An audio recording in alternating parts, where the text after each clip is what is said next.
Movements to avoid if you have knee osteoarthritis. That dull ache in your knees, and the truth no one really talks about. There's a kind of pain that doesn't make you scream, but it stops you in your tracks. Do you know what I mean? It's that heaviness in your knees when you wake up. It's when you reach down to tie your shoes, then pause halfway. It's every time you get up from the couch and have to push off with your hands because your knees just won't cooperate. Let me tell you about one of my patients, Richard, 68, from Michigan. A former Marine, the man used to walk dozens of miles a day. And now, climbing just 5 stairs in his house, he has to stop halfway gripping the handrail. He told me I thought I just needed to exercise more. But the more I did, the more swollen my knees got. What was I doing wrong, Doc? His question is the same one I've heard from so many others. After 60, we start listening to our bodies more closely. But without the right knowledge, the very movements we believe are helping us can actually cause more harm to our knees. Have you ever felt that way? That you were trying to stay active, but your knees just kept getting weaker? And if you're thinking, maybe this is just aging, I'll have to live with it, then I've got good news for you. In today's podcast, I'm going to walk you through the specific movements you absolutely must avoid if you have knee osteoarthritis, and explain why some of the most common exercises out there are actually the silent culprits making your pain worse over time. And if you think this topic matters, if you have loved ones going through the same thing, hit subscribe to the Wellness Unfolds podcast right now. Share this episode with a friend, a grandchild, or someone you care about, because health isn't just personal. It's a gift we can offer to our whole family. Let's get started. Common misconceptions about exercising with knee pain. Is it true that you should exercise more if you're in pain? I've met many patients like Mr. Richard, and also Mrs. Ellen, 73, from Ohio. She's a very active person, taking a brisk walk around her neighborhood park every morning for about 45 minutes. But in recent months, she began to notice that her right knee would swell and burn after each walk. She asked me very sincerely, "Aren't walks supposed to be good for your knees, doctor? I mean, I'm just walking, is that wrong?" That is one of the biggest misconceptions, that all forms of movement are good, and that the more pain you feel, the more you should push yourself to move. The truth is, after 60, our knees no longer bounce back the way they used to. If we move incorrectly or push too hard, the cartilage around the knees can become inflamed and even suffer deeper damage. Another clear example is Mr. James, 66, from Texas. He decided to do squats every morning after watching an online workout video. But he didn't realize that squats are one of the most demanding movements for the knees, especially if there's already degeneration happening. After just 2 weeks, he wasn't feeling any stronger. In fact, he couldn't even stand up from his chair without wincing in pain. I share these stories to help you understand. Not every exercise is helpful, and not all movement brings healing. When the knees have already degenerated, they must be treated like an old friend with gentleness, insight, and respect. Have you ever found yourself in a similar situation, trying to stay active, only to end up lying down, hurting twice as much? Or do you know someone who's been exercising the wrong way without realizing it? That's exactly why in the next section I'll share 5 common movements that seniors with knee osteoarthritis should absolutely avoid, along with the science behind it and safer alternatives you can start using right away. 5 common movements that make knee pain worse. There are certain movements we do every day that seem harmless, but they actually wear down the already fragile cartilage inside our knees. For people with joint degeneration, even one wrong position can lead to days or even weeks of pain. Let me share with you 5 familiar actions that can quietly make your knees worse. And I hope that after today, you'll start making small, gentle adjustments to how you move. First, squatting or kneeling for too long. I remember a patient named Barbara, 71 years old, living in Idaho. She had this wonderful habit of gardening every morning, something that lifted her spirits. But she often knelt for nearly 30 minutes straight on hard ground. After a few weeks, she started feeling sharp pain in her left knee every time she stood up.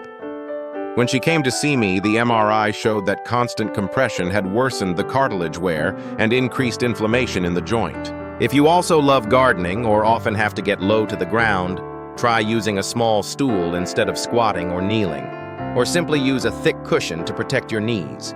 Second, climbing stairs many times a day. With a healthy knee, going upstairs can be a great form of exercise. But for someone with joint degeneration, it becomes a real burden. Every step puts 2 to 3 times your body weight onto your knee. I want you to picture this. You're strapping a 10-pound bag of rice to your knee and repeating that pressure 30 times a day. Knees just weren't made for that kind of repeated strain, especially when the cartilage is already thinning. If you live in a multi-level home, try to organize your daily routine on the ground floor or use an elevator if there is one. And if you have to take the stairs, always hold the railing and take it one step at a time. Third, sitting cross-legged for long periods. This is a common position while watching TV or meditating, but it's not ideal for people with knee issues. It twists the joint and pulls the ligaments in ways they shouldn't be pulled, which can lead to joint capsule inflammation. Another patient.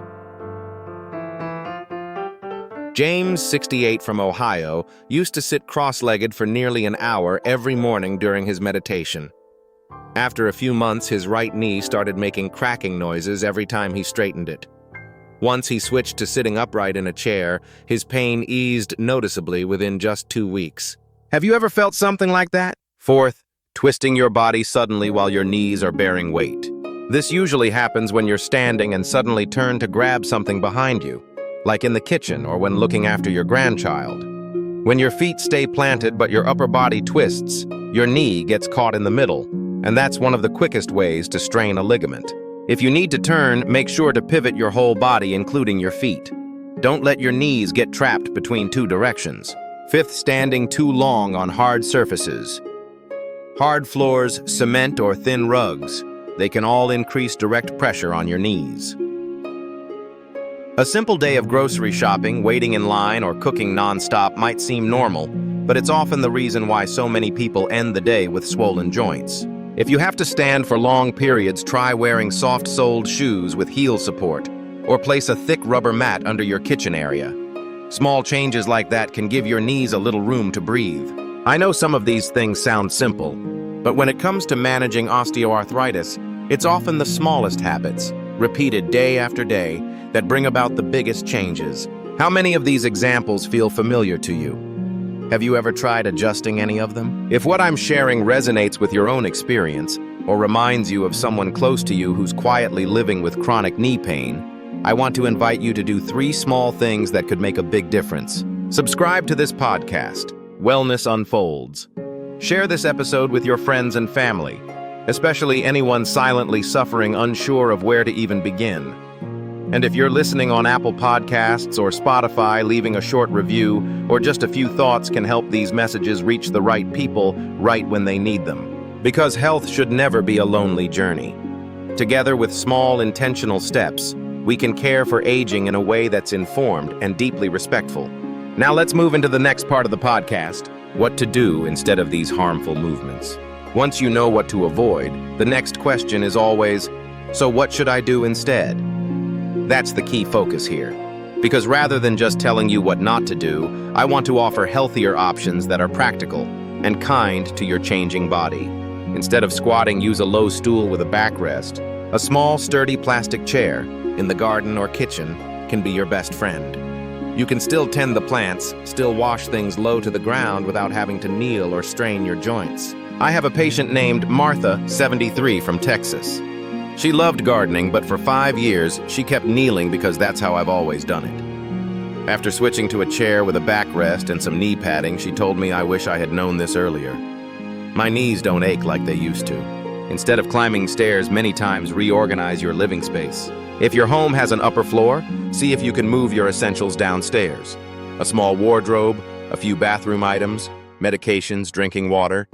Everything you need during the day, if it can live on the ground floor, will ease the burden on your knees. And if you still need to use the stairs, use both handrails. If you have them, take it slow and go 1 step at a time. Every steady step today is an act of protection for tomorrow. Instead of sitting cross-legged, sit in a straight chair with foot support. Sit in a chair with a backrest. Relax your shoulders and place a thin pillow under your feet. You'll not only maintain proper posture, but also help your circulation flow more easily. Especially when you're meditating, reading, or chatting with a loved one, choose a position that makes your body feel light. David, 66, from California, once told me I don't really like sitting in chairs, But when I realized my knees didn't go numb anymore after meditating, I got used to it. Sometimes what your body needs isn't a new habit, it's being listened to. Instead of twisting, suddenly turn your whole body. Here's something you can start doing today. Anytime you need to grab something behind you, turn both feet first, then rotate your torso to follow. Don't let your knees twist alone. You'll find your body moves more smoothly like a flowing stream without that stiff pressure in your knees each time you twist. Instead of standing for hours on a hard floor, prepare your feet. Start with your footwear. Choose sandals with thick, soft soles that support your arches. Then consider your standing surface, add a rubber mat, or even layer a few soft towels underneath. It makes a real difference. I remember Carol, 70, from Florida, who bakes for her church every weekend. She used to stand for 3 hours straight in the kitchen. After switching to cushioned sandals and adding a kitchen mat, she laughed, "I still bake, but I don't need to ice my knees every evening anymore." See, the solution doesn't have to be fancy. Just a bit of awareness and a touch of kindness toward the knees that have carried you through decades. I want you to take a moment to think about your knees. How many miles have they walked with you? From your very first steps, your playful sprints in youth to the slow strolls of recent years. Every wrinkle on the skin, every sharp twinge is a quiet reminder that you've lived, moved, and experienced this life to the fullest. But that doesn't mean you have to live with pain for the rest of your years. Getting older doesn't mean you have to accept joint pain.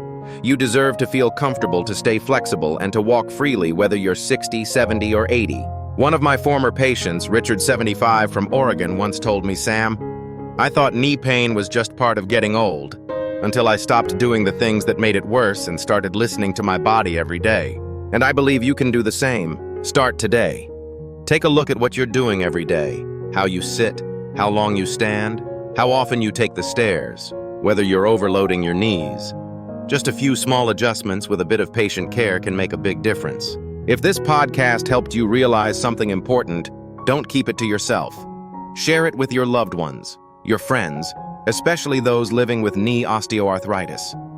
Sometimes just one small piece of information is enough to help someone finally escape the pain they've carried for so long. And if you want to keep learning how to care for your joints the right way, don't forget to hit subscribe on the Wellness Unfolds podcast. We'll continue bringing you practical, trustworthy medical insights every week. I'm Dr. Sam Wells.